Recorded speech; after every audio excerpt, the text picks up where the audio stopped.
안녕하세요. 워크앤 피트니스 전피입니다. 오늘은 허리 아프신 분들이 가지고 있는 세 가지 습관에 대해서 말씀을 드려볼까 합니다. 우리가 한 번씩 허리가 아파서 병원에 갔다가 오더라도 계속해서 허리 통증이 반복되는 경우들이 있죠. 일반적으로 허리가 아파서 병원에 가게 되면 기본적인 물리치료를 받거나 또 약을 처방받습니다. 그래도 허리 통증이 계속 지속되게 되면 우리가 주사 시술이라든지 처방을 받아서 시행을 하는데요. 그렇게 해서 통증이 조금 가라앉다가 또 하루 이틀 또는 일주일 정도 지났을 때 통증이 다시 발생하는 경우들이 있습니다. 이런 경우에는 우리가 통증의 원인을 일상생활의 습관에 대해서 돌아볼 필요가 있습니다. 오늘은 허리 통증이 있는 분들이 가지는 세 가지 습관에 대해서 알아보도록 하겠습니다. 허리 통증은요, 전 세계 인구의 약 80%가 일생을 살면서 한 번씩 경험을 한다고 합니다. 일반적인 급성 허리 통증은 보통 하루 이틀 정도가 지나면 우리가 통증이 사라지는 경우들이 있고요. 그리고 10명 중에 9명은 아무런 치료를 받지 않아도 6주 정도면은 허리 통증이 사라진다고 합니다. 하지만 말이 6주지 6주가 한 달 반이잖아요. 그 기간 동안 우리가 허리 통증을 달고 살아야 된다면 이거 굉장히 불편하거든요. 일상생활을 하는데 어떤 습관들이 허리 통증을 만들어내는지, 그리고 그것을 해결하기 위해서는 어떻게 해야 되는지 알아보도록 하겠습니다. 첫 번째 습관은 우리가 바닥에 있는 물건을 들어올릴 때 허리를 구부려서 들어올리는 것입니다. 예전과는 다르게 요즘에는 굉장히 택배가 빨리 오죠. 가족들이 많으신 분들은 하루가 멀다 하고 택배들이 집 앞에 있는 것들을 볼 수가 있습니다. 저도 예전에는 그러지 않았던 것 같은데, 특히 요즘에는 아이들도 있고 아이 용품들 또는 식재료 같은 것들도 다 배송을 받다 보니까 퇴근하고 왔을 때 문 앞에 꼭 하나씩은 있더라고요. 그런데 우리가 이런 것들을, 바닥에 있는 물건을 들어올릴 때 허리를 숙여서 물건을 잡고 들어올리게 됩니다. 이럴 때 우리 허리에는 굉장한 부담이 가게 되는데요. 우리가 허리를 구부릴 때 요추에서 굉장한 굴곡의 각도를 만들어냅니다. 이때 물건을 들어 올리는데 그 물건이 무게가 있다면 그 부하가 오롯이 허리로 가게 되는 거죠. 특히 요즘에는 생수라든지 쌀같이 이런 것들을 배송을 해서 많이 먹잖아요. 그게 물 무게가 굉장히 무겁죠. 2리터짜리가 6개면 물만 해도 한 세트가 12kg가 되는 겁니다. 쌀도 마찬가지죠. 이런 것들을 우리가 잠깐 들어서 집 안으로 옮겨 놓지만, 그거를 우리가 허리를 숙여서 들어올리는 순간 그 무게가 오롯이 다 허리로 간다는 말입니다. 그런데 이와 더불어서 우리가 물건을 들려면 머리를 당연히 숙이게 되죠. 이 머리의 무게가 성인 기준으로 4.5에서 5.5kg까지 된다고 합니다. 그런데 이 머리를 구부리면 구부릴수록 우리 이 목에 가해지는 부하가 25kg에서 27kg까지 늘어나게 되는데요. 물건을 들어 올릴 때 머리를 숙이면서 머리 무게까지 우리가 허리가 받게 되는 거죠. 그러면 이것을 해결하기 위해서는 어떻게 해야 되느냐?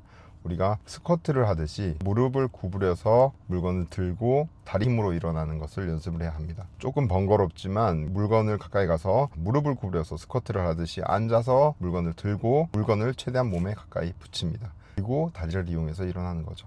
이렇게 되면 허리를 최소한으로 굽힐 수가 있게 되고, 허리 힘뿐만 아니라 다리 그리고 엉덩이의 힘을 이용해서 물건을 들어 올릴 수가 있습니다. 허벅지와 엉덩이는 우리 몸에서 굉장히 큰 힘을 내는 근육이기 때문에 무거운 물건일수록 이런 식으로 들어주시는 것이 허리 건강에 좋습니다.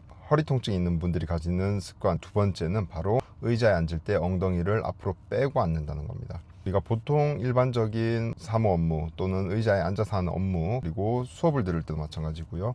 또는 이제 게임을 할 때도 마찬가지. 이렇게 엉덩이를 빼고 이렇게 쭉 뒤로 기대서 앉게 됩니다. 이렇게 되면 요추의 굴곡이 사라지게 됩니다. 요추 전만은요, 우리가 일어서거나 앉아 있을 때 우리 몸의 하중을 분산시키는 역할을 합니다. 그리고 이 요추 전만이 있기 때문에 우리가 섰을 때도 허리의 부담을 적게 가져갈 수가 있는 건데요.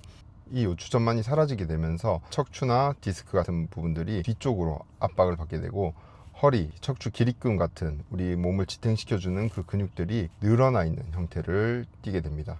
이렇게 되면 우리가 근육뿐만 아니라 인대, 힘줄 같은 것들도 다 느슨해지게 됩니다. 그런 상태로 장시간 있다가 일어나려고 할 때 갑자기 허리에 통증을 호소하게 되는 겁니다. 장거리 운전을 해보시거나 또는 오랫동안 그렇게 앉아 있다가 일어나려고 할 때 허리가 바로 펴지지 않는 그런 경험들 한 번씩 해보셨을 겁니다.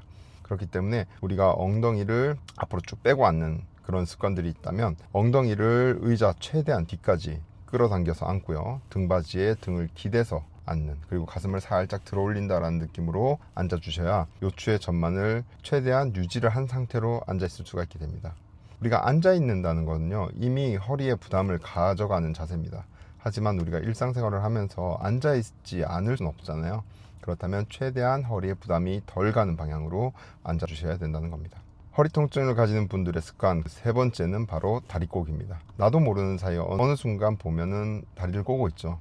다리를 꼬게 되면 골반이 좌우가 틀어지게 됩니다. 지금 영상을 보시면서도 한번 해보시면 다리를 오른쪽 다리를 꼬거나 또는 왼쪽 다리를 봤을 때 더 편한 쪽이 있습니다. 그 편한 쪽으로 내 골반이 앞으로 돌아 있다 라고 보셔도 됩니다. 이전 영상에서도 많이 말씀드렸지만 좌우로 반을 나눴을 때 양쪽이 대칭인 사람을 찾기가 쉽지가 않습니다. 생활 습관에서 또는 직업적인 특성상 비대칭이 나타날 수밖에 없는데요.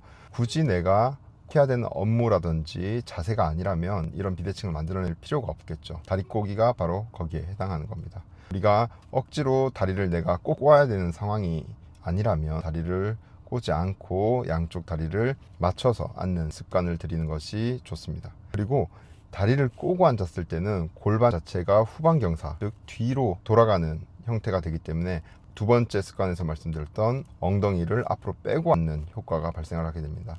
무릎 높이를 똑같이 하고 엉덩이를 최대한 뒤로 바짝 붙이고 허리를 펴서 하는 것이 허리 통증을 줄일 수 있는 습관을 들이는 방법입니다. 오늘 말씀드린 이 세 가지 습관 몇 가지나 가지고 계신가요? 허리 통증이 있는 분들이라면 아마 이 세 가지를 모두 가지고 계실 확률이 큽니다. 아주 단순하고 당연한 거지만 이런 습관들을 개선을 해야만 허리 통증에서 자유로워질 수가 있습니다. 오늘 영상은 여기까지고요. 영상이 도움이 된다면 좋아요, 구독 부탁드리고요. 허리 통증 있는 분들에게 많이 알려주세요.